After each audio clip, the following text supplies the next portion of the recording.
Hello, everyone. Welcome back to the Tactical Games. I'm James Gill. And I'm Nick Palacios. Today we're covering athlete check-in, judging, and score reviews. Yep, and today we're going to start off with going over our squad matrix. That's something that people tend to have an issue with reading, so we really just want to demystify this. So, Ro, if you wouldn't mind pulling this up for us real quick. You can see here we've got two specific sections, one for Saturday and one for Sunday. The most important thing to remember here is your athlete number.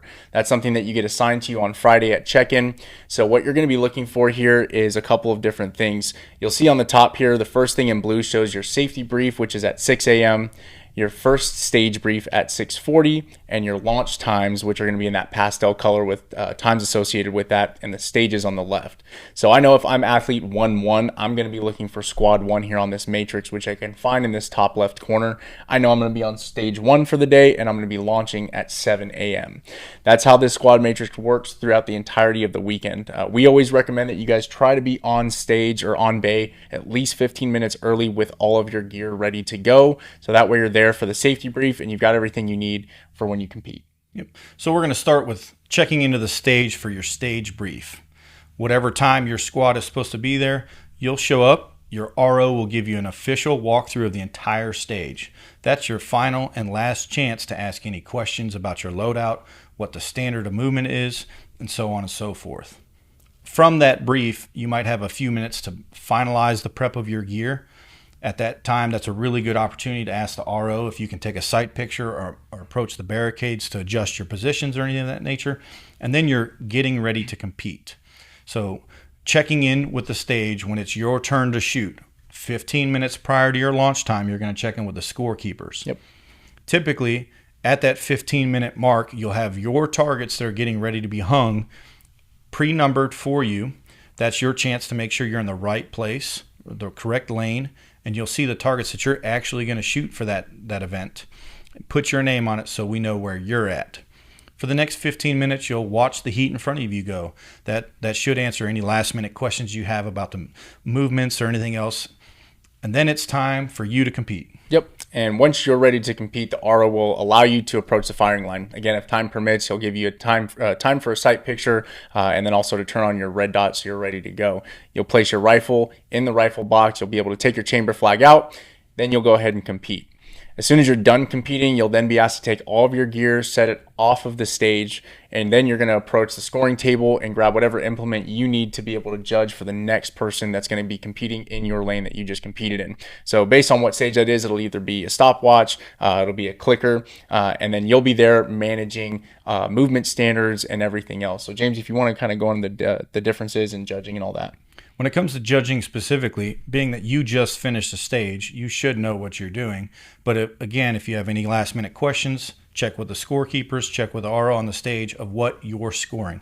Typically, you're counting the reps that the athlete is doing, making sure that they cross the line correctly, they're staying within their lanes, and you're there as an additional assistant on the firing line, ensuring the safety. Once the clearing procedure is done, you're the one confirming clear to the athletes. At that point, if someone does turn with a firearm or does something unsafe, absolutely you can and should say something about it. You're there to ensure the standard is maintained. From completing your athlete judging, you'll immediately make your way back over to the scorekeeper's tent and turn your score in to the scorekeeper. They need to know what lane you were judging, what their athlete number is, and where they finished the workout. If they finish the event under time cap, there should be no penalties associated with it on your part. If they time capped, you need to know exactly where they finished on the stage so we can assess the appropriate penalties. Once you've finished judging and you've turned those scores in, the scorekeeper should then have your score ready for you to review. What they're going to do is they're going to turn that binder around. They're going to show you your score and your targets. So if you have your phone handy, hopefully you do, you can take a picture of that binder. You can take a picture of those targets and make sure that all our math is correct.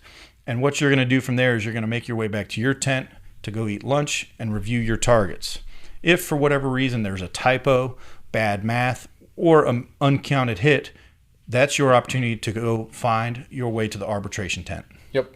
And Ro, if you wouldn't mind pulling up these examples that we have here. So on the left-hand side, you can see a target. On the right-hand side, you can see a scorecard. So under here, the information on the bottom of the target here, you can see the name, athlete number, and the hits and misses that were scored here. So we can see we have 29 hits and 11 misses. And if we look on our scorecard for John Smith, who's athlete 1-1 on that first line there, you'll see a raw time of 10 minutes, 21 seconds. That's the time that this athlete actually finished the stage in. That gets converted into seconds for practice score on our back end side. You'll see for this time plus stage, we're focusing on misses that are going to correlate for their final score of 731. So how we get to that is you have a 621 second finish time and 11 misses. So at 10 seconds, that's 110 seconds in penalties, which gets us to 731 for their final score. So these are the things that we're looking for when James is saying, looking at hits, maybe they were counted, weren't counted for arbitration process at the end there. So hopefully this helps you guys out and gives you a little bit more of an insider view of scoring, reading your matrix as well too. But again, if you have any questions during an event weekend, we're always there for you guys to help out and make sure you guys are comfortable and know where you need to be for the weekend. See you in the next one.